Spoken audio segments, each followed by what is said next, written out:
మహాగణాధిపతయే నమః. శ్రీమాత్రే నమః. మాచిరాజ్ భక్తి ప్రేక్షకులందరికీ నమస్కారం. ఈనాటి దినఫలం కార్యక్రమంలో ముందుగా నేటి పంచాంగ వివరాలు పరిశీలిద్దాం.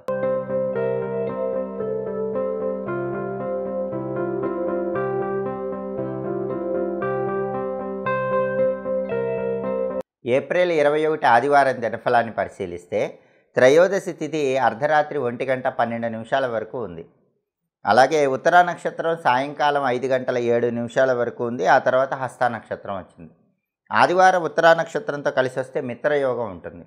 ఈ మిత్రయోగం మిత్ర లాభాన్ని కలిగింపజేస్తుంది. అంటే సాయంకాలం 5:07 లోపు 12 రాసుల వాళ్ళు ముఖ్యమైన పని మీద బయటికి వెళ్ళినా, ముఖ్యమైన ప్రయాణాలు చేసినా, మిత్రుల యొక్క సహాయ సహకారాల వల్ల ముఖ్యమైన పనులన్నీ పూర్తి చేసుకుంటారు.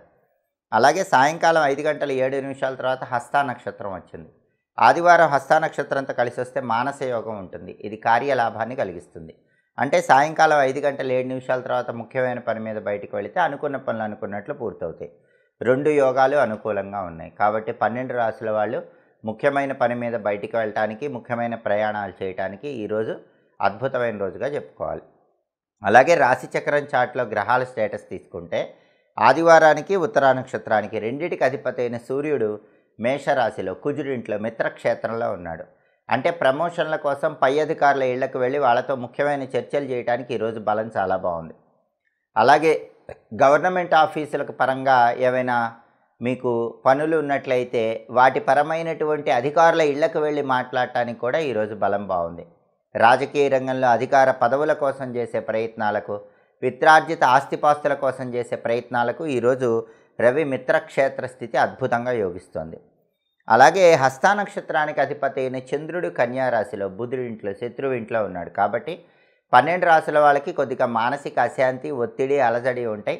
వాటి నుంచి బయటపడే ప్రయత్నం చేయాలి. స్థిరమైన నిర్ణయాలు తీసుకోవాలి. అలాగే నక్షత్ర బలాన్ని బట్టి కొన్ని ముఖ్యమైన పనులు చేసుకోవచ్చు. ఉత్తరా నక్షత్రం సాయంకాలం 5:07 వరకు ఉంది. ఈ ఉత్తరా నక్షత్రం ఉన్న సమయంలో గృహప్రవేశము, శంకుస్థాపన ఇలాంటి కార్యక్రమాలు చేసుకోవచ్చు. నూతన వస్త్రాలు, ఆభరణాలు ధరించడానికి ఈ ఉత్తరా నక్షత్రం అనుకూలిస్తుంది. కొత్తగా ఉద్యోగంలో చేరటానికి కూడా ఈ నక్షత్రం మంచిది. సీమంతం కార్యక్రమం చేసుకోవటానికి కూడా ఈ నక్షత్రం అనుకూలిస్తుంది. అలాగే భూములు, గృహాలకు సంబంధించిన హక్కులు పొందటానికి ఈ నక్షత్రం అనుకూలిస్తుంది. మీకు ఏదైనా ప్రాపర్టీ రావాల్సి ఉంటే ఆ ప్రాపర్టీకి సంబంధించిన హక్కులు పొందటానికి ఈ నక్షత్రం అనుకూలిస్తుంది. అలాగే అన్నప్రాసన, నామకరణం లాంటి కార్యక్రమాలు నిర్వహించడానికి కూడా ఈ నక్షత్రం అనుకూలిస్తుంది. ముఖ్యమైనటువంటి యాత్రలు చేయటానికి, ప్రయాణాలు చేయటానికి ఉత్తరా నక్షత్రం విశేషంగా సహకరిస్తుంది. సాయంకాలం 5:07 వరకు ఈ ఉత్తరా నక్షత్రం ఉన్న సమయంలో ఈ పనుల్లో ఏదైనా చేసుకుంటే 12 రాశుల వాళ్ళకి అదృష్టం కలిసి వస్తుంది. సాయంకాలం 5:07 తర్వాత హస్త నక్షత్రం వచ్చింది. ఈ హస్త నక్షత్రం ఉన్న సమయంలో కూడా కొన్ని పనులు చేసుకోవచ్చు. వాహనాలు కొనటానికి, అమ్మటానికి హస్త నక్షత్రం మంచిది. అలాగే కోచింగ్ సెంటర్స్ ప్రారంభించడానికి హస్త నక్షత్రం చాలా అనుకూలమైన నక్షత్రం. అలాగే కొత్తగా కొన్న వాహనాలు మొదటిసారి ఉపయోగించడానికి కూడా హస్త నక్షత్రం అనుకూలిస్తుంది. అదేవిధంగా ముఖ్యమైనటువంటి డాక్యుమెంటేషన్స్ చేయించుకోవటానికి కూడా హస్త నక్షత్రం అనేది అనుకూలిస్తుంది. కాబట్టి నక్షత్ర బలాన్ని బట్టి ఈ ముఖ్యమైన పనులన్నీ చేసుకోవచ్చు. అదేవిధంగా ఈనాటి దినఫలం కార్యక్రమంలో 12 రాశుల వాళ్ళ రాశి ఫలితాలు ఎలా ఉన్నాయో ఇప్పుడు మనం చూద్దాం. ముందుగా మేషరాశి. మేషరాశి వాళ్ళకి ఈరోజు ప్రధానంగా భగవంతుడి విశేషమైన అనుగ్రహము, గురువుల విశేషమైన అనుగ్రహం వల్ల తలపెట్టిన పనులన్నీ దిగ్విజయంగా పూర్తి చేసుకోగలుగుతారు. అలాగే దూర ప్రాంతాలకు ప్రయాణాలు చేస్తారు. ప్రయాణాల ద్వారా ప్రయోజనాలు అందిపుచ్చుకునే అవకాశం ఉంది. తదుపరి వృషభ రాశి. వృషభ రాశి వాళ్ళకి ఈరోజు ప్రధానంగా వివాహాది శుభ కార్యక్రమాలు నిర్వహించడానికి చేసే ప్రయత్నాలు చక్కగా అనుకూలిస్తాయి. శుభ కార్యక్రమాల నిమిత్తమై ధనం కోసం ప్రయత్నిస్తే ఆ ధనం కూడా లభించే సూచనలు ఉన్నాయి. అలాగే విశేషమైనటువంటి ధనలాభాలు కలిగే యోగం ఉంది. అనేక మార్గాల్లో ధనం సంపాదించడానికి చేసే ప్రయత్నాలు చాలా చక్కగా అనుకూలిస్తాయి. తదుపరి మిథున రాశి. మిథున రాశి వాళ్ళకి ఈరోజు దురుసుగా మాట్లాడటం వల్ల కొద్దిపాటి ఇబ్బందులు ఎదుర్కొనే సూచనలు కనిపిస్తున్నాయి. కాబట్టి మాట అదుపులో ఉంచుకునే ప్రయత్నం చేయాలి. ప్రతి వ్యవహారంలో మీకు గౌరవం తగ్గే సూచనలు కనిపిస్తున్నాయి. కాబట్టి మీ గౌరవం ఏమాత్రం తగ్గకుండా జాగ్రత్తగా ఆలోచించి అడుగులు వేసే ప్రయత్నం చేయటం మంచిది. తదుపరి కర్కాటక రాశి. కర్కాటక రాశి వారికి ఈరోజు ప్రధానంగా భాతృ సౌఖ్యం ఉంటుంది. అంటే సోదరుల వల్ల విశేషమైనటువంటి ప్రయోజనాలు చేకూరే సూచనలు కనిపిస్తున్నాయి. సోదరుల యొక్క సహాయ సహకారాలతో ముఖ్యమైన పనులన్నీ దిగ్విజయంగా పూర్తి చేసుకోగలుగుతారు. అలాగే కుటుంబ సమస్యలలో కూడా ఒక చక్కటి పరిష్కార మార్గం కనిపిస్తుంది.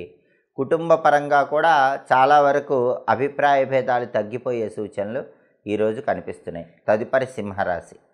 సింహరాశి వారికి ఈరోజు ప్రధానంగా ఉద్యోగ రంగంలో అనుకూల ఫలితాలు కనిపిస్తున్నాయి. ఉద్యోగపరంగా అధికారుల మన్నన పొందటానికి చేసే ప్రయత్నాలు చాలా చక్కగా అనుకూలిస్తాయి. మీరు ఆఫీసులో పనిచేసే చోట పేరు తెచ్చుకునే యోగం ఉద్యోగ రంగంలో ఈరోజు కనిపిస్తోంది. తదుపరి కన్యారాశి. కన్యారాశి వాళ్ళకి ఈరోజు ప్రధానంగా శరీరపరమైనటువంటి అనారోగ్య సమస్యలు కొద్దిగా చికాకుకు గురి చేసే సూచనలు కనిపిస్తున్నాయి. కాబట్టి అలాంటి అనారోగ్య సమస్యలు ఎదురైనప్పుడు మనస్థిమితంతో ముందడుగు వేయాలి. అదేవిధంగా ఈరోజు ప్రతి పనిలో కూడా ఏదో ఒక మానసిక ఒత్తిడి, ఆందోళన కలిగే సూచనలు ఉన్నాయి. కాబట్టి వాటి నుంచి బయటపడే ప్రయత్నం చేయాలి. అలాగే చెడ్డవారితో స్నేహం వల్ల కూడా ఈరోజు ఇబ్బందులు ఎదుర్కొనే సూచనలు కనిపిస్తున్నాయి. కాబట్టి కన్యారాశి వాళ్ళు ఈరోజు స్నేహితుల విషయంలో చాలా అప్రమత్తంగా వ్యవహరించండి. కొత్త పరిచయాల విషయంలో జాగ్రత్తగా ఉండాలి. తదుపరి తులారాశి. తులారాశి వాళ్ళకి ఈరోజు ప్రధానంగా ప్రతి పనిలో కూడా అనుకూలత ప్రారంభమవుతుంది. ఏ పని ప్రారంభించినా సరే ఆ పనిలో పూర్తిగా అనుకూల ఫలితాలు పొందటము, ఆ పని పరంగా మంచి పురోభివృద్ధిని సాధించడానికి ప్రయత్నాలు చేయటం, వీటి ద్వారా చక్కటి విజయాలను అందిపుచ్చుకోగలుగుతారు. తదుపరి వృశ్చిక రాశి. వృశ్చిక రాశి వాళ్ళకి ఈరోజు ప్రధానంగా భగవంతుడి విశేషమైన అనుగ్రహం ఉంది. దానివల్ల తలపెట్టిన పనులన్నీ దిగ్విజయంగా పూర్తి చేయగలుగుతారు. ప్రతి పనిలో అనుకూలత ఏర్పడుతుంది. తదుపరి ధనుస్సు రాశి. ధనుస్సు రాశి వాళ్ళకి ఈరోజు ప్రధానంగా ఏ పని ప్రారంభించినా ఆ పనిలో పూర్తిగా అనుకూల ఫలితాలు కనిపిస్తున్నాయి. ప్రతి పనిలో మంచి పురోభివృద్ధి ఏర్పడుతుంది. విశేషమైనటువంటి ధనలాభం పొందే సూచనలు కనిపిస్తున్నాయి. ఆదాయ మార్గాలు పెరుగుతాయి. అలాగే అన్ని రకాలుగా శుభ ఫలితాలు పొందే యోగం ఈరోజు ధనుసు రాశి వాళ్ళకి కనిపిస్తోంది. తదుపరి మకర రాశి. మకర రాశి వాళ్ళకి ఈరోజు ప్రధానంగా వృత్తి, ఉద్యోగ, వ్యాపారాల్లో మంచి స్థిరత్వం పొందే సూచనలు కనిపిస్తున్నాయి. చేస్తున్నటువంటి పనుల్లో కూడా అభివృద్ధిని సాధించగలుగుతారు. ప్రతి పనిలో కూడా శాంతి, సౌఖ్యము పొందే యోగం కుంభరాశి వాళ్ళకి ఈరోజు కనిపిస్తోంది. తదుపరి మీనరాశి. మీనరాశి వాళ్ళకి ఈరోజు ప్రధానంగా ఏ పని ప్రారంభించినా సరే ఆ పనిలో కొద్దిపాటి ఇబ్బందులు ఎదురైనప్పటికీ అంతిమంగా వాటిని పరిష్కరించుకోగలుగుతారు. అయితే ప్రధానంగా మీనరాశి వాళ్ళకి కుటుంబ కలహాలు ఏర్పడే సూచనలు ఉన్నాయి. కాబట్టి భార్యాభర్తలు మాట్లాడుకునేటప్పుడు గొడవలు రాకుండా తగినంత అప్రమత్తంగా, జాగ్రత్తగా మాట్లాడుకునే ప్రయత్నం చేయాలి. ద్వాదశ రాశుల వాళ్ళు అనుకున్న పనులు అనుకున్నట్లు పూర్తి కావాలంటే ఈ రోజుకి ఒక ప్రత్యేకత ఉంది. అదే అనంగ త్రయోదశి. ఇది రతి మన్మధులకు ఎంతో ప్రీతిపాత్రమైన రోజు. మనోభీష్టాలన్నీ తొందరగా నెరవేరాలంటే, అనుకున్న కోరికలు త్వరగా ఫలించాలంటే అనంగ త్రయోదశి సందర్భంగా 12 రాశుల వాళ్ళు ఓం అనంగ రూపాయ మన్మథాయ నమః ఈ మంత్రాన్ని 11 సార్లు చదువుకుని కార్యనిమిత్తమై బయటికి వెళ్ళాలి. ఓం అనంగ రూపాయ మన్మథాయ నమః ఈ మంత్రం చదువుకుని వెళితే అద్భుత ఫలితాలు కలుగుతాయి. అలాగే ఆదివారం కాబట్టి ఉదయం 6 నుంచి 7 మధ్యలో, మధ్యాహ్నం 1 నుంచి 2 మధ్యలో, రాత్రి 8 నుంచి 9 మధ్యలో రవిహోర ఉంటుంది. ఈ రవిహోర ఉన్న సమయంలో ముఖ్యమైన ట్రాన్సాక్షన్స్, బిజినెస్ రిలేటెడ్ చేసుకోవచ్చు. అలాగే రవిహోర ఉన్న సమయంలో ఉద్యోగపరంగా కొత్త వ్యాపారాలు ప్రారంభించడానికి రవిహోర అనుకూలిస్తుంది. అదేవిధంగా ముఖ్యమైన అప్లికేషన్లు రాసుకోవటానికి రవిహోరం మంచిది. సన్మానాలకు మంచిది. కోర్టులో దావాలు వేయటానికి కూడా రవిహోరం మంచిది. ముఖ్యమైన అప్లికేషన్లు రాయటానికి, ప్లీడర్లను, వైద్యులను కలుసుకోవటానికి కూడా రవిహోర విశేషంగా అనుకూలిస్తుంది. అధికారులను కలుసుకొని కీలకమైన నిర్ణయాలు తీసుకోవటానికి కూడా రవిహోర బలం అనుకూలిస్తుంది. హోరాకాలాన్ని బట్టి పనులు చేసుకుంటే సకల శుభాలను సిద్ధింపజేసుకోవచ్చు. ఇవి ఈనాటి దినఫలం కార్యక్రమంలో ముఖ్యమైన అంశాలు. మళ్ళీ తదుపరి దినఫలం కార్యక్రమంలో తిరిగి కలుసుకుందాం. మా వీడియోస్ మీకు నచ్చినట్లయితే మా ఛానల్ని లైక్ చేయండి, కామెంట్ చేయండి. మా ఛానల్ వీడియోస్ 10 మంది మిత్రులకు షేర్ చేయండి. మా ఛానల్ని సబ్స్క్రైబ్ చేసుకోండి. పక్కనున్న బెల్ సింబల్ నొక్కటం మాత్రం మర్చిపోకండి. సర్వే జనాః సుఖినో భవంతు. స్వస్తి.